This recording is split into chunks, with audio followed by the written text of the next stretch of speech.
हमको क्षेत्रफल निकालना है एरिया से रिलेटेड, तो आज हम उसको पूर्ण करते हैं। देखिए हमारा है 12, एक ये त्रिभुज का ट्रायंगल है, ये समबाहु त्रिभुज है ना, समबाहु त्रिभुज, इसका 2 भुजा दिया हुआ है, परिमाप इतना है, क्षेत्रफल निकालना है। हमें क्या है, ए बराबर इतना 12 है, बी बराबर सी बराबर नहीं है, ए प्लस बी प्लस सी, हम एरिया निकाल रहे हैं। पहले एरिया हमारे जो परिमाप है सबको जोड़ना है, तो कितना है 28, तो सबके बराबर 28 कर दिए हैं।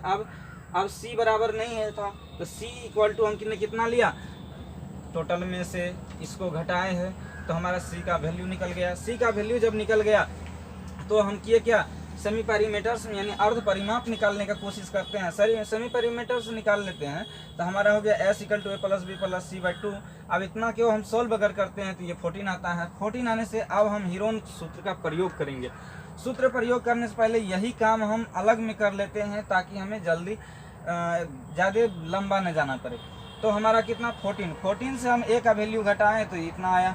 अगर a फिर 14 से b का, फिर 14 से c का, तो हमारा इतना आ गया। अब सबको जब मल्टीप्लाई किए हैं तो हमारा कितना आ गया, इतना। अब देखिए सबका जोड़ा, जिसका जिसका जोड़ा लग गया रूट से बाहर आ गया, और जिसका जोड़ा नहीं लगा है वो क्या हो गया, रूट के अंदर है, तो हमारा वैल्यू इतना आया है। अगर इतना आ गया है तो हम कह सकते हैं 12 में ये इंटू है, इसका हम लगभग लेते हैं 2 के आसपास, तो 2 पॉइंट कुछ ले लेते हैं, यानी कि हमारा 25 के लगभग में क्या आता है, आंसर आता है ना। तो ये तो रहा, नोट कर लीजिए। दूसरा है कि अगर हमको इस तरह का त्रिभुज दे दे तब क्या करें। इसका वैल्यू दिया हुआ है, मान लीजिए 15, इसका दिया हुआ है 8, तो इसका निकालना है। इस तरह का अगर दिया हुआ हो तो हम सीधा लगाते हैं। देखिए अगर पाइथागोरस से कहे तब तो पाइथागोरस लिखा हुआ रहेगा निकालने के लिए। अगर पाइथागोरस नहीं कह रहा है तो इसका मतलब है कि हमें समकोण त्रिभुज है, कितना है 90 डिग्री वाला समकोण त्रिभुज। तो समकोण त्रिभुज का फॉर्मूला होता है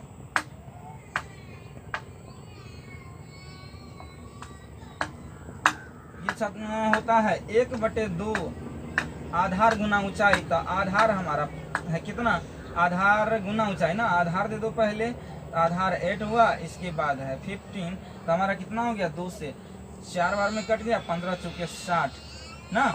अगर इसका हमको एरिया निकला तो एरिया कितना हो गया, 60 हो गया। अब दूसरी बात, अगर इस तरह से कहे पाइथागोरस से निकालने के लिए, अगर इस तरह से दे दे और हमको कहे कि पाइथागोरस निकालने के लिए 15 है, 8 है,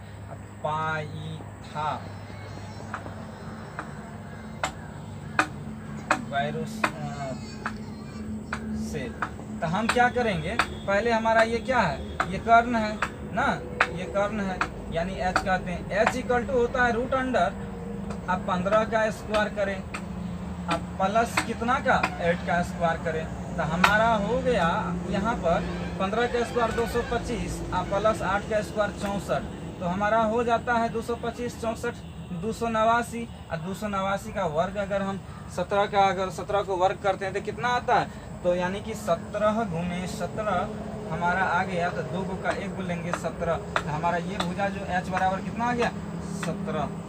तो इस तरह से निकाल लेते हैं, इसको नोट कीजिए।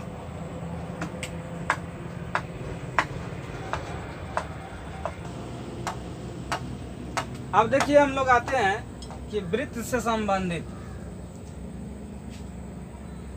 ये हमारा एक क्या है, वृत्त है, क्या है, वृत्त है। अब हम वृत्त की बात करें तो यहाँ से लेकर के यहाँ तक का जो होगा ये हमारा क्या होगा, यहाँ से यहाँ तक का ये व्यास होगा, व्यास है, डायमीटर। और अगर हम बात करें इसी त्रिभुज में, इसी वृत्त में, तो यहाँ केंद्र से एक रेखा खींचा जाता है, ये r होता है, यानी क्या हो गया, ये त्रिज्या हो गया, ये क्या हो गया, त्रिज्या हो गया। अगर इसी को बात करें यहाँ पर, तो ये हमारा नीचे में जो खींचा जाता है इसको क्या बोलते हैं, इसको जीवा बोलते हैं, जीवा बोलते हैं ना। और वृत्त में आता है, अगर ये चारों साइड यहाँ पर जो ये क्षेत्र है इसको अगर हम बोले तो ये क्या है, ये हमारा परिधि है, परिधि है ना, परिधि है। अगर हम बात करें एक और हम ले लेते हैं और हम ये आपको बताते हैं कि ये हमारा केंद्र है, यहाँ से एक लाइन खींचा गया, यहाँ से एक लाइन खींचा गया, और ये हमारा 120 डिग्री का है, यहाँ से यहाँ एक चाप खींच दिया गया। इसको क्या बोलेंगे, इसी को कहते हैं, ये वाला भाग जो है इसको बोलते हैं त्रिज्यखंड। इसको क्या बोलते हैं, त्रिज्यखंड,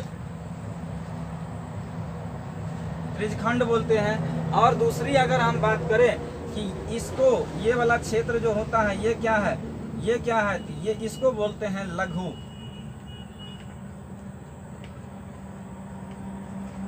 लघु त्रिज्यखंड। इसको अगर हम बात करें तो क्या बोलते हैं, लघु त्रिज्यखंड। आज अगर इसको बोले तो त्रिज्यखंड। इसको अगर देखिए, त्रिभुज के पहले हम अगर सवाल बनाते हैं, अगर हम पूरा समझ नहीं पाएंगे तो हमारा सवाल नहीं बनेगा।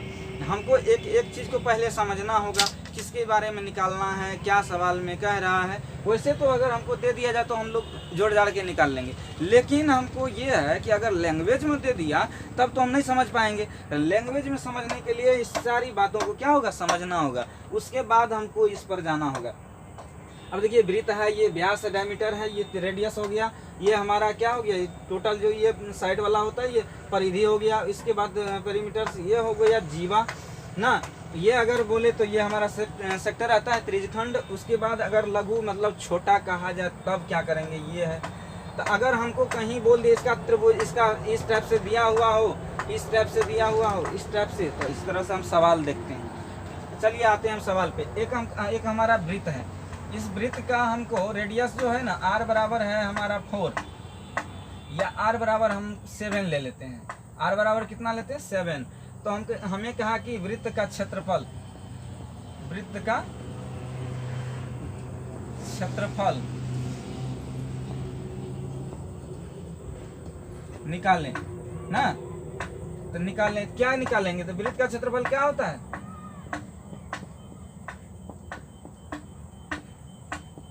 पाई आर स्क्वायर। वृत्त का क्षेत्रफल का फॉर्मूला क्या होता है, पाई आर स्क्वायर। पाई हमें कितना है, पाई का मान लेंगे 22/7। पाई का मान देखिए, पाई का मान जो होता है, एक होता है कितना, एक होता है पाई बराबर होता है 22/7 और दूसरा होता है पाई का 3.14। ये दोनों में से कोई भी ले सकते हैं, लेकिन सवाल में कहीं कहीं कंडीशन लगा दिया जाता है कि आपका ये मान लेना है, आपका वो मान लेना है, जो मान कहे वही लेना है। भाई चलते हैं, हम एक यही मान ले लेते हैं पहले। तो पाई का मान 22/7 और दूसरा आया कितना, आर हमारा रेडियस कितना है, 7 × 7, 7 आर स्क्वायर है, यानी 2 बार गुना करना है। इस 7 से 7 को काट दिए, कितना हुआ, 22 × 7 यानी 154 हो गया ना, 154 हो गया हमारा। इसका कितना एरिया कितना निकला, 154। अगर हमें इसी तरह का सवाल दे दिया जाए, इसी तरह का